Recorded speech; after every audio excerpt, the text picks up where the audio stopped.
Delimitation పై దక్షిణాది రాష్ట్రాలు సమర శంఖారావాన్ని పూరించాయి. ఇప్పటికే ఢిల్లీ వేదికగా తమిళనాడు డీఎంకే ఎంపీలు పోరాటం చేస్తున్నారు. పార్లమెంటు ఉభయ సభల్లో ఆందోళనలు, నిరసనలు తెలుపుతున్నారు. తాజాగా తమిళనాడు ముఖ్యమంత్రి స్టాలిన్ నేతృత్వంలో కీలక సమావేశం జరగబోతోంది.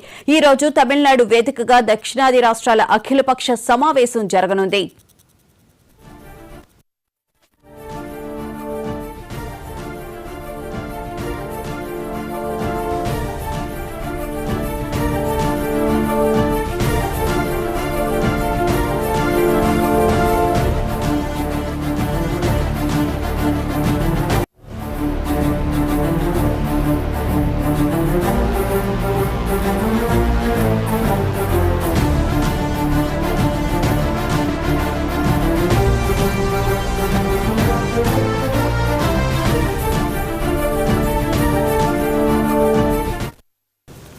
చెన్నైలోని గిండి సమీపంలో ఐటీసీ చోళా హోటల్లో ఉదయం 10 గంటలకు సమావేశం జరగనుంది. ఈ సమావేశానికి పలు రాష్ట్రాల సీఎంలతో పాటు ఆయా పార్టీల కీలక నేతలు హాజరు కానున్నారు. ఈ సమావేశానికి రాజకీయ ప్రాధాన్యత లేదని, కేవలం దక్షిణాది ఉనికి కోసమే నేతలందరూ రావాలని సీఎం స్టాలిన్ పిలుపునిచ్చారు. ఈ సమావేశంలో తమిళనాడు, ఏపీ, తెలంగాణ, కర్ణాటక, కేరళ, పంజాబ్, ఒడిశా రాష్ట్రాలకు సంబంధించిన నేతలంతా హాజరు కానున్నారు.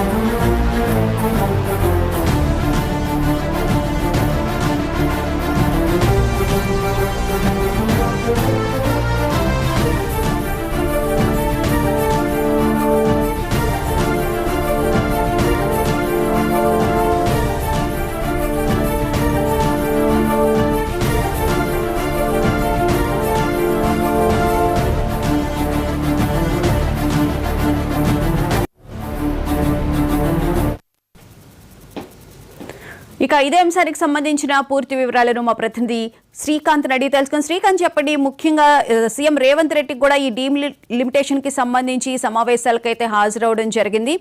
దక్షిణాది రాష్ట్రాల వాటాకి సంబంధించి 129 మాత్రమే ఉన్నాయి. డీలిమిటేషన్ వస్తే, పునర్విభజన జరిగితే గనక ఇంకా కోల్పోయే అవకాశం కనిపిస్తుంది. అంటే ఆ శాతం 19కి పడిపోతుంది అని చెప్పి ముఖ్యంగా స్టాలిన్ వాదిస్తున్నారు. సో దీనికి సంబంధించి ఈ రోజు ఎలాంటి నిర్ణయం తీసుకోవచ్చు? డీలిమిటేషన్ మీద కీలక సమావేశం డిఎంకే అధినేత తమిళనాడు ముఖ్యమంత్రి స్టాలిన్ నేతృత్వంలో ఈ రోజు చెన్నైలో జరగబోతుంది. దీనికి సంబంధించి తెలంగాణ ముఖ్యమంత్రి, అదేవిధంగా పిసిసి అధ్యక్షులు మహేష్ కుమార్ గౌడ్, ఇటు బీఆర్ఎస్ నుంచి వర్కింగ్ ప్రెసిడెంట్ కేటీఆర్, మాజీ ఎంపీ వినోద్ కుమార్, వీరంతా మాజీ ఇప్పుడు ప్రస్తుత ఎమ్మెల్యే జగదీష్ రెడ్డి, వీరంతా అటెండ్ అయ్యారు బీఆర్ఎస్ తరఫున. మెయిన్ గా తెలుగు రాష్ట్రాలతో పాటు ఇటు దక్షిణాదికి పూర్తిగా అన్యాయం జరుగుతుంది. ఎందుకంటే దాదాపు లోక్సభలో 543 లోక్సభ స్థానాలు ఉంటే సౌత్ కు సంబంధించి దక్షిణాది రాష్ట్రాలకు సంబంధించి 129 స్థానాలే ఉన్నాయి. ఒకవేళ జనాభా ప్రాతిపదికన కనుక డీలిమిటేషన్ జరిగితే ఇంకా తగ్గే అవకాశాలు ఉన్నాయి. అటు ఉత్తరప్రదేశ్, మధ్యప్రదేశ్ లాంటి జనాభా ఎక్కువ ఉన్న రాష్ట్రాల్లో వాటి సంఖ్య పెరిగే అవకాశం ఉన్న నేపథ్యంలో ఇటు తెలుగు సౌత్ రాష్ట్రాలకు పూర్తిగా అన్యాయం జరుగుతుందనేది ప్రధానంగా వాదన ఉంది. దీన్ని సీఎం రేవంత్ రెడ్డి పలుమార్లు కూడా ప్రస్తావించారు. దక్షిణాదికి పూర్తి అన్యాయం చేయబోతున్నారు. డీలిమిటేషన్ పేరు మీద దక్షిణాది మీద మెడపై కత్తి పెట్టారనేటువంటి కామెంట్స్ కూడా చేసిన నేపథ్యంలో ఈ రోజు మీటింగ్ అటెండ్ కాబోతున్నారు.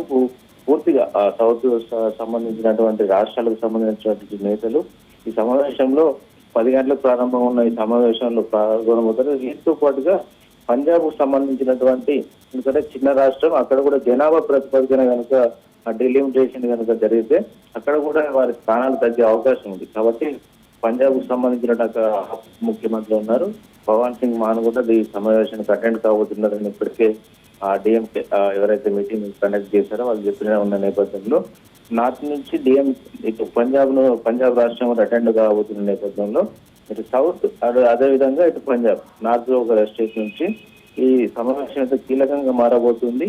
డీలిమిటేషన్ ప్రక్రియకు సంబంధించి ఎలాంటి నిర్ణయాలు తీసుకోబోతుంది అనేది ప్రధానంగా చర్చకు రాబోతున్న అంశం అని చెప్పవచ్చు. ఇది దాదాపు ఈ సమావేశం 3 నుంచి 3.5 గంటల పాటు జరిగే అవకాశం ఉందని చెప్పి ఇప్పటికే తెలంగాణ సీఎం వర్గాల నుంచి తెలిసిన పరిస్థితి. ఆ తర్వాత 1 గంట తర్వాత ఈ మీటింగ్ కి సంబంధించిన అంశాలు ఏ నిర్ణయాలు తీసుకున్నారు, ఇది మొదటి మీటింగ్ చెప్పుకోవచ్చు. తర్వాత ప్రక్రియ అంటే తర్వాత మరికొన్ని మీటింగ్లు జరిగే అవకాశం కూడా ఉంటుంది. అయితే ఈ మొదటి నుంచి డిఎంకే చెప్తున్న దాని ప్రకారం మాత్రం ఎవరైతే ఈ మీటింగ్ డిఎంకే చెప్పిన దాని ప్రకారం ఈ పార్టీలో సౌత్ కు జరుగుతున్న అన్యాయంపై పార్టీలకు అతీతంగా అందరూ ఒకే వేదికపై పోరాడాల్సి ఉంటుందని చెప్పిన నేపథ్యంలో ఇటు తెలంగాణ రాష్ట్రంలో ఇటు అధికార ప్రతిపక్ష పార్టీలుగా ఉన్నటువంటి కాంగ్రెస్ బీఆర్ఎస్ కలిసి పనిచేస్తాయనేటువంటిది ఇక్కడ సస్పెక్ట్ గా మారింది. దీనికి సంబంధించి ఇటు సీఎం రేవంత్ రెడ్డి అటెండ్ అయ్యారు,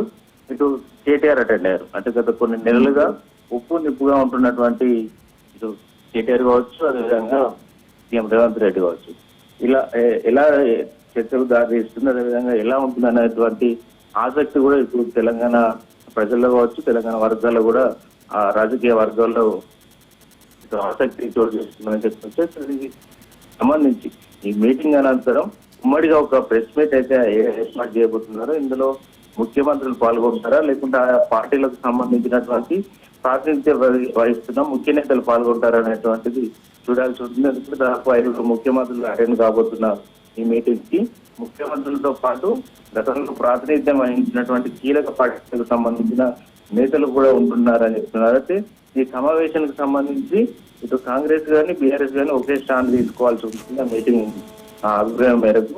అయితే ఇలా వ్యవహరించబోతున్నారు ఇటు సీఎం రేవంత్ రెడ్డి గానీ కేటీఆర్ అనేది ఇక్కడ చర్చనీయాంశంగా మారింది. Right, thank you Srikanth.